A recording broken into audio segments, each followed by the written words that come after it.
Hey there. When I was a little girl, I used to hear my mom and some of her other friends talk about women who were going through some changes.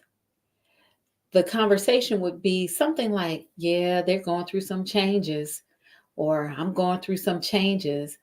And what that really means or meant at that time was that a lot of crap was going on. A lot of things were happening that they had to deal with. When I became an adult, that phrase was truncated. And I would hear women say, I'm just going through. Well, we're going to talk about how to lower anxiety and stress when faced with change. And we're going to do that in just one moment.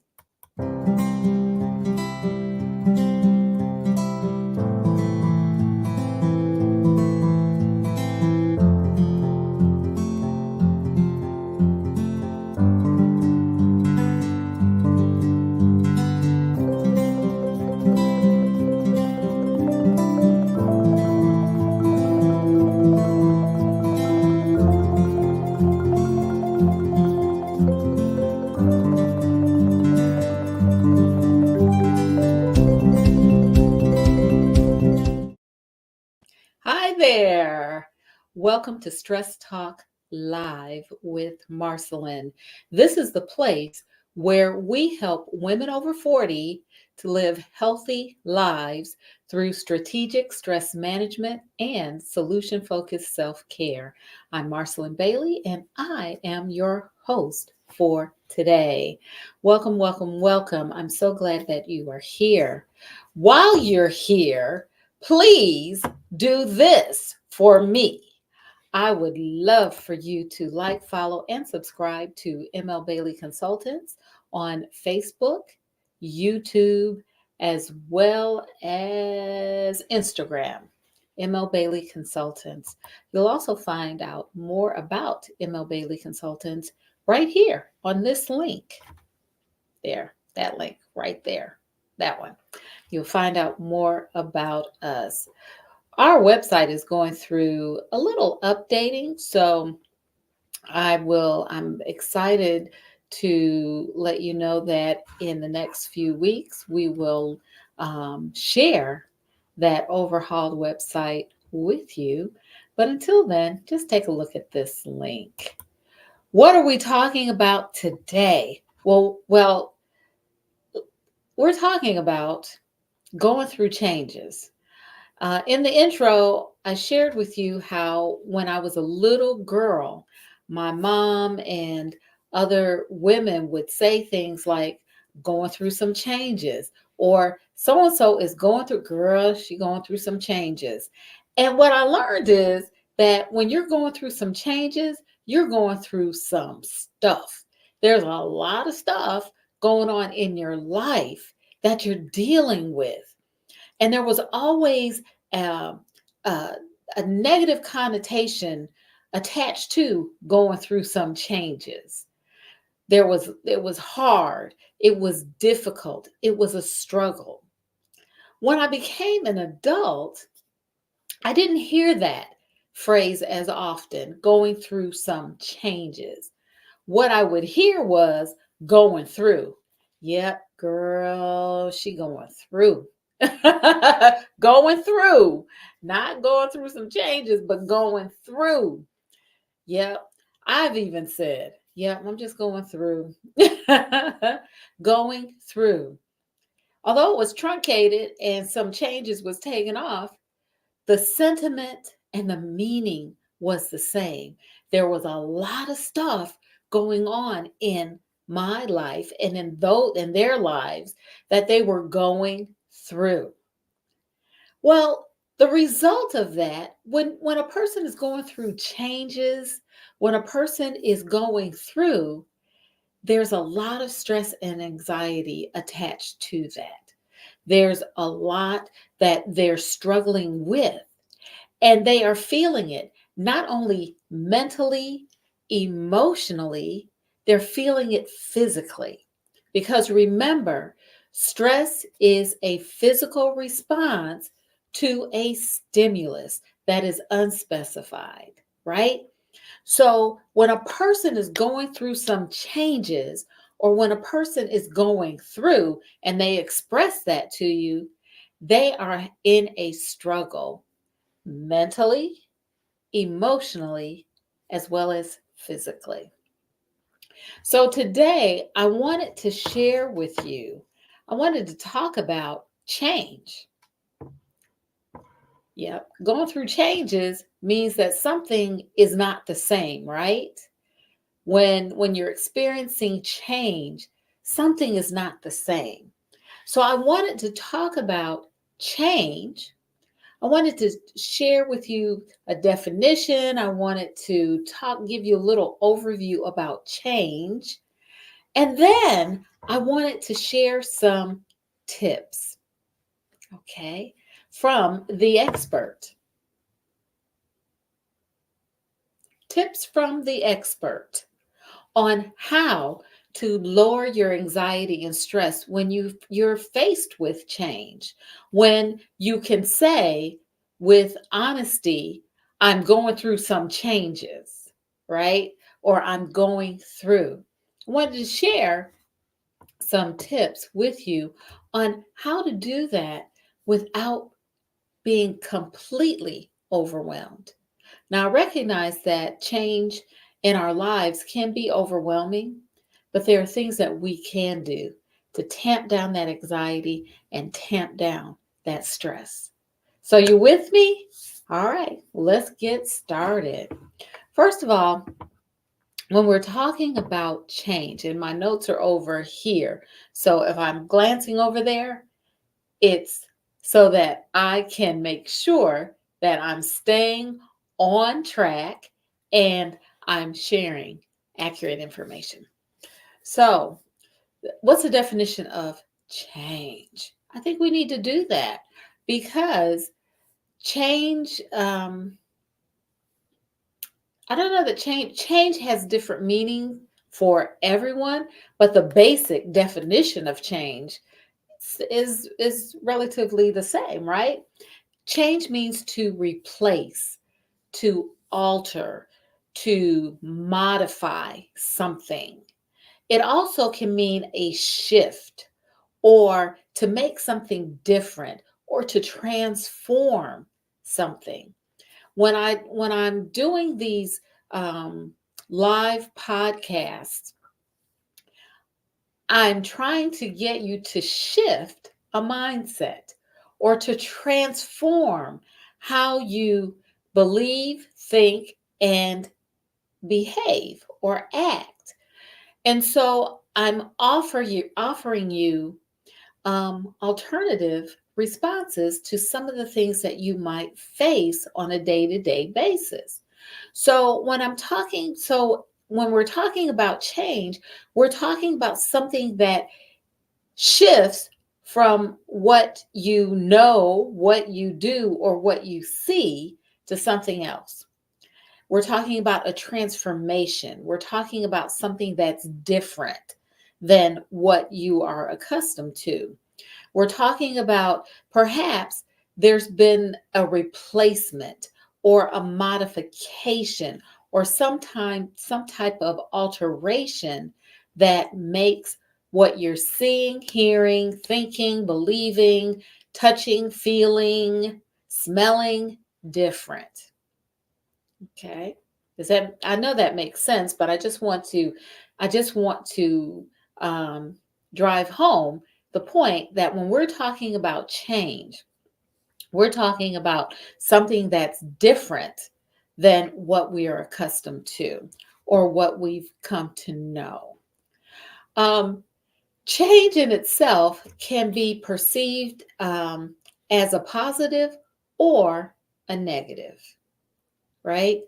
Um, when I was approaching my 30th birthday, at the age of 29, people used to say, "Oh, 30, when I'm 30, I don't know what I'm going to do. Oh my goodness, I'll be 30." I started at the age of 29. When I turned 29, I was like, I'm 29. I'll be 30 next year. What does that mean? That created a lot of anxiety, well, a lot of stress for me because it was like, what is next for me at the age of 30? What does the next 5, 10 years look like for me? One, I am 30. So that was for me, turning 29 was a negative. It wasn't a positive. 29 was a negative. Someone else probably thought, hey, 29 is no big deal, but 30, that's the big deal, right? So change can be a positive or a negative. It can be perceived as a positive or a negative. Um, when that's when it's about perception, it has a lot to do with our own personalities, right? A person may be someone who loves consistency, loves stability, and loves the comfort of having a routine. That person may respond a little more negatively or perceive change a little more negatively than someone who is spontaneous, someone who likes novelty, new things. A person of that nature, of that personality, may welcome change, may want more change than what they get on a daily basis. So sometimes when we're talking about change, it can be perceived as a positive or negative, and that can be based on a person's personality. Another thing about change in terms of whether it's positive or negative, let's say that a person a woman finds out that they're pregnant. They find out that they're pregnant and they think that's a wonderful thing because she and her husband or a partner have been trying and now she's pregnant. So she shares that news with her husband or her partner. Hey, I'm pregnant. And her husband or her partner are like, yay, that's great. That's wonderful news. And then she may say, yeah, and the doctor says I'm having triplets. Whoa, that might make someone pause, right?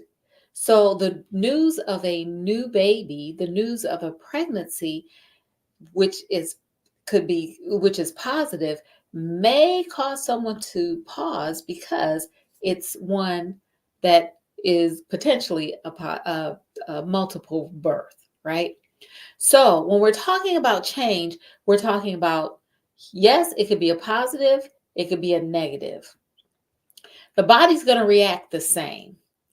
Um, the body reacts the same because, again, stress is a physical response to an unspecified stimulus. Okay. The other thing about change that I'd like to share with you is that change causes us to feel uncertain. And that's where the stress comes because when we're not sure of what the change is going to bring, for example, having 3 babies at one time as opposed to one, we don't know what those challenges are going to bring. Um, it may make us feel anxious. We may feel uneasy. When we are having uncertainty about a particular change or an anticipated event that is a change, there's something that's called an uncertainty bias. And we tend to, because of how our minds work, we tend to have a bias towards negativity, towards the negative.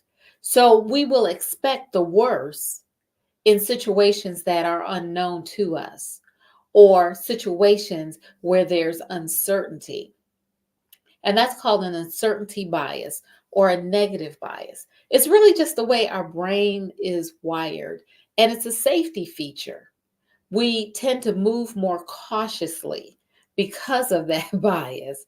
And it's because the brain's trying to say, hey, something may happen and we want to be prepared for it. So we tend to be think a little more negative. We anticipate the worst. Okay, as opposed to being positive and saying, "Oh, it's going to work out." We're like, I don't know. Okay, so I've just given an overview of change and what change means. I've talked about the definition. I've talked about how change can be perceived as positive or negative.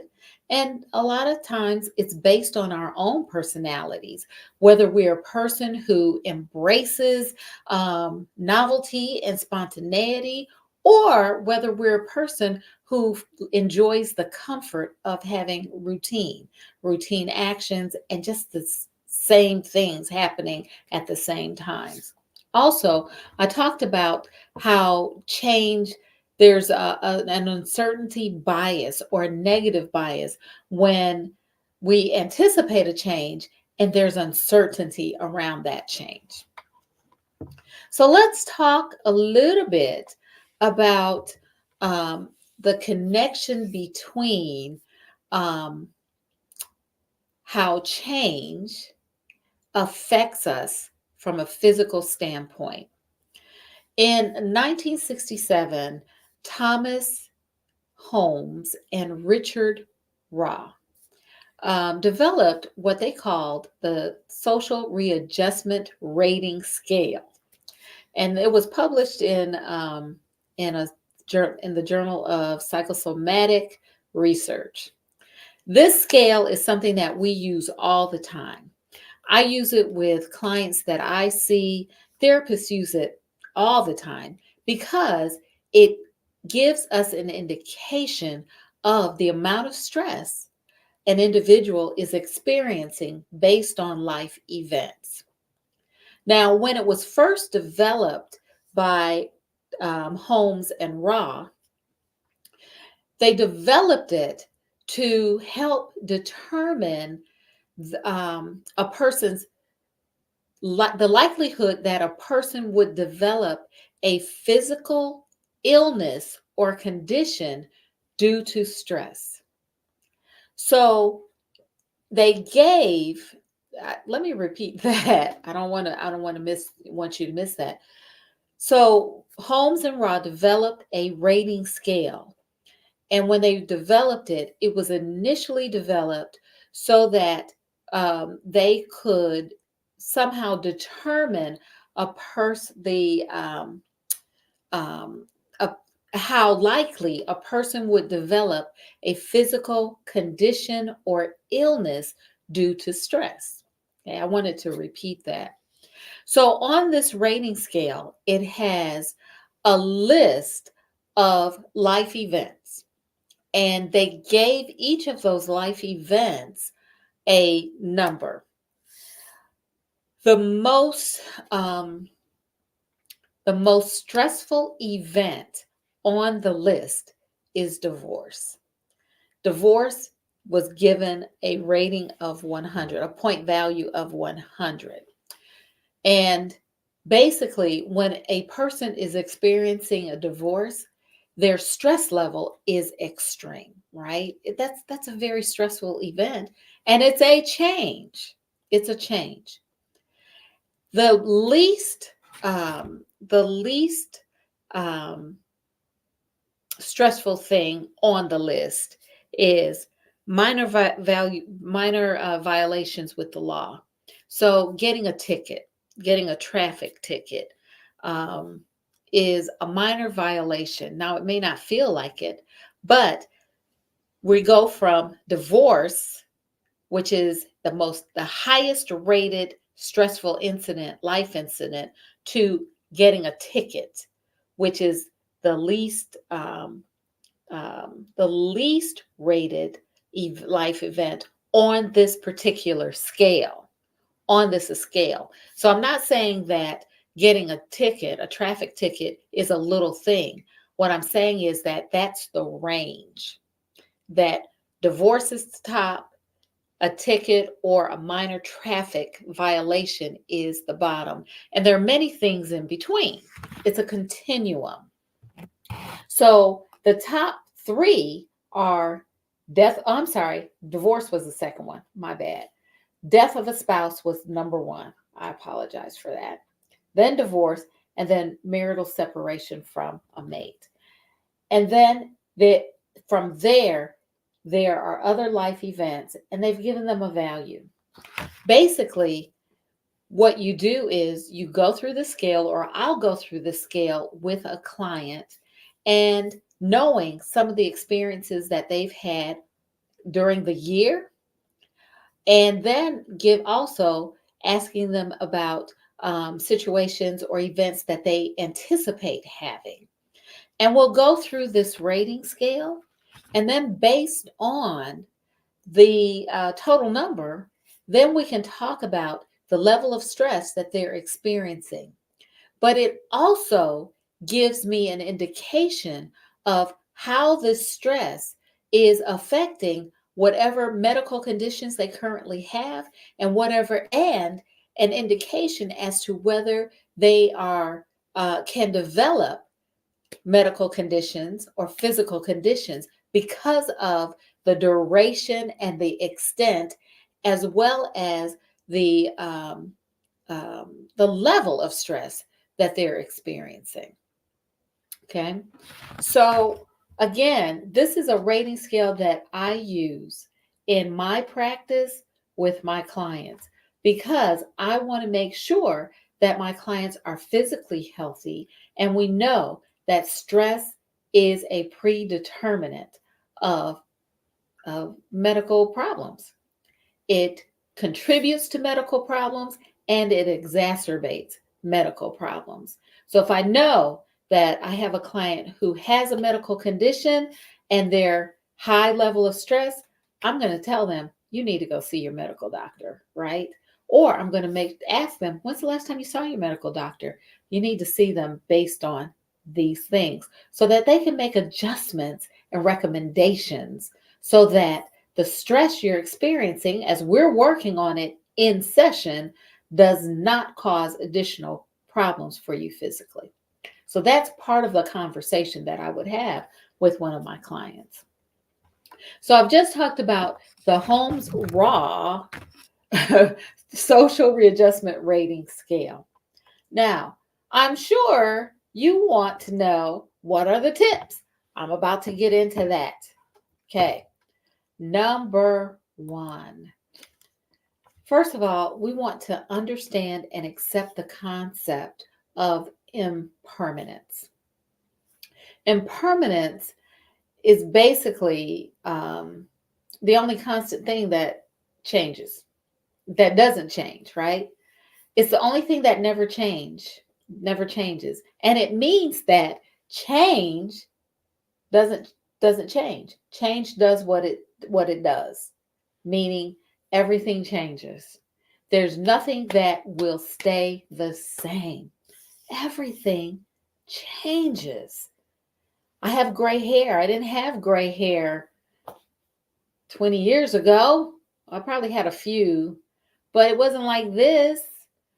I weigh a lot more than I did when I was in my 20s. I was a slim, thin chocolate chip. Anyway, I was little. I was a little bit. Now I'm a little more. Everything changes. Seasons change. We age. The weather changes. For those of you who have been in the north, the weather has changed dramatically.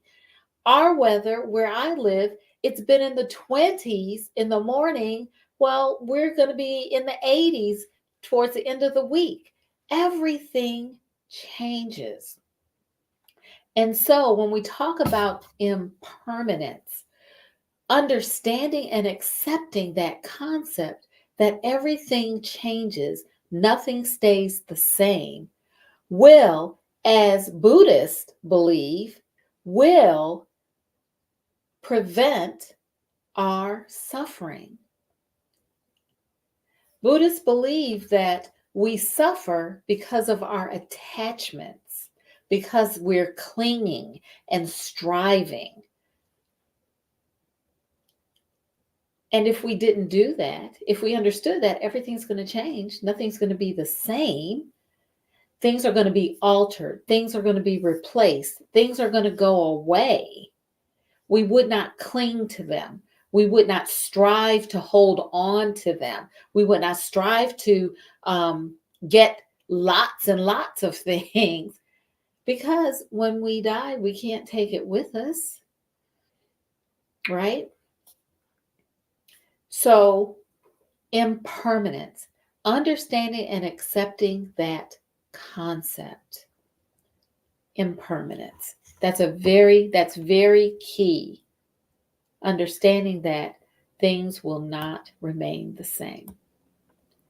The second tip from the expert is planning for any roadblocks or any change of course. Having a contingency plan. There's nothing wrong with that. There's nothing wrong with saying to yourself, okay, if this happens, then I'll do X, Y, and Z.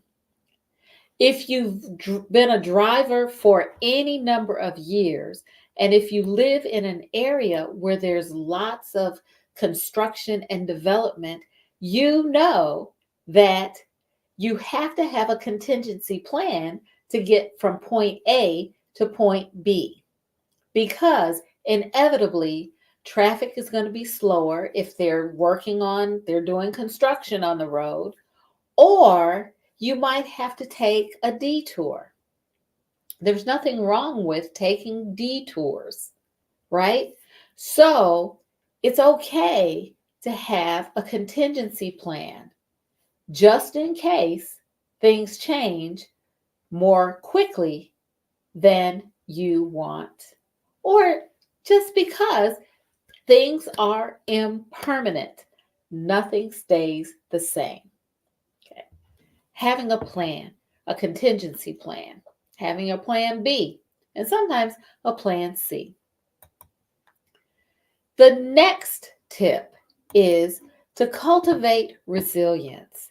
When things change, when you're going through, some changes, it's important to have resilience. What does that mean? Resilience means being able to bounce back.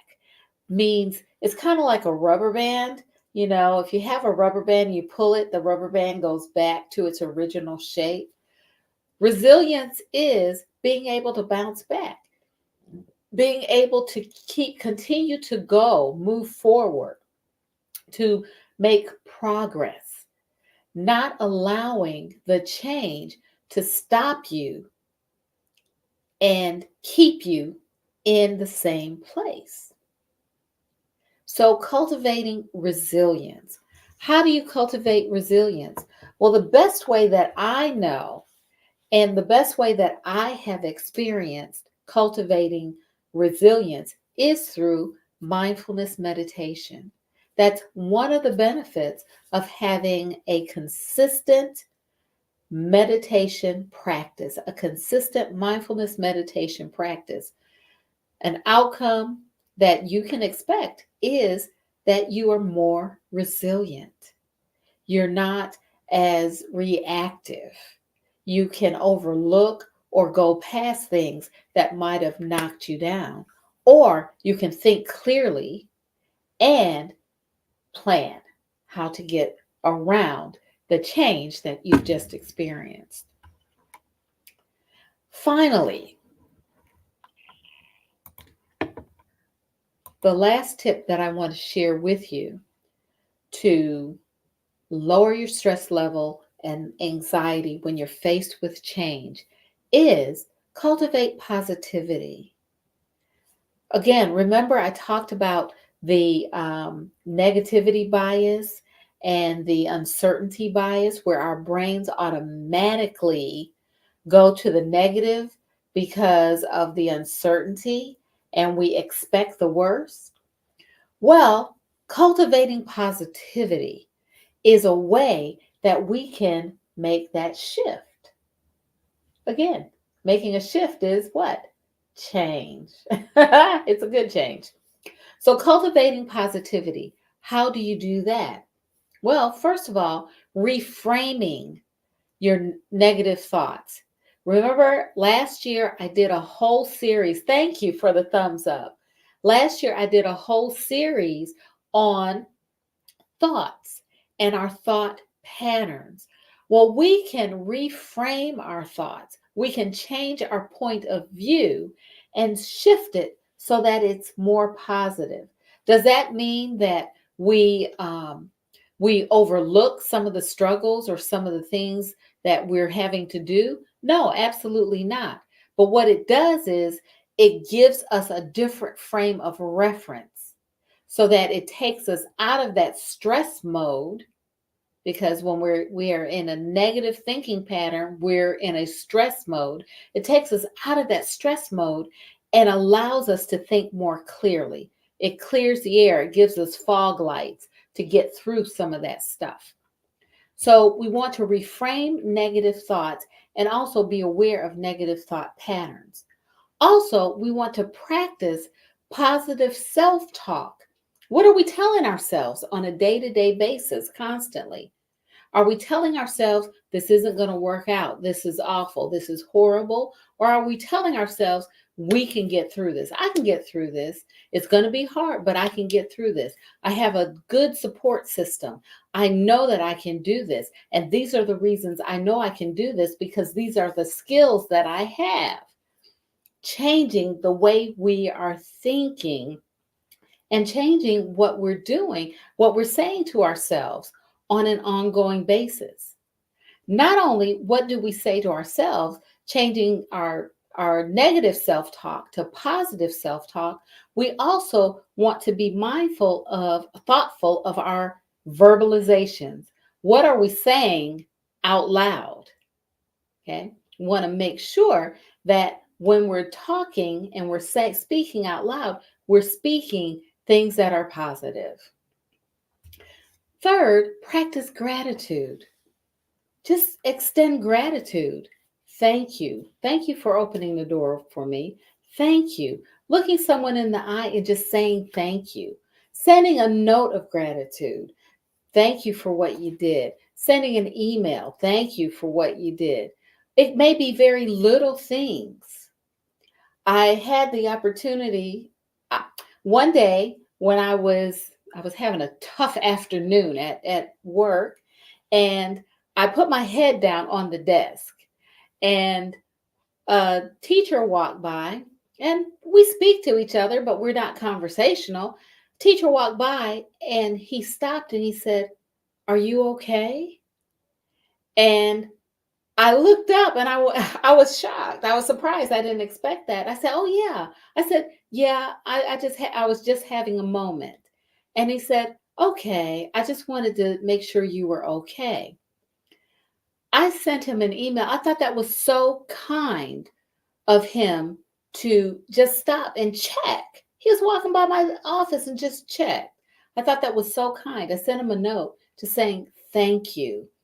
That was very kind of you to just check on me." So now we talk. Now we're kind of like buddies. But extending that gratitude. Not only that, the next thing to cultivate positivity is to practice compassion. He practiced compassion just by checking on me. Not only do we extend compassion to others, we need to extend compassion to ourselves. Compassion is loving kindness in action. It's not just talking, it's taking action. And then finally, practicing mindfulness. And mindfulness, my definition and the definition of my Sangha that I belong to, is learning to bring our attention to the present moment by focusing on the breath and just seeing what arises without judgment. Practicing mindfulness. So we have just talked about, and I know that's a lot of information, and I've gone over a little bit. I think that it's important information for you. We have just talked about, I've just shared expert tips on how to lower anxiety and stress when faced with change. We've talked about how to understand and accept the concept of impermanence, how to plan for roadblocks and detours, cultivating resilience, cultivating positivity.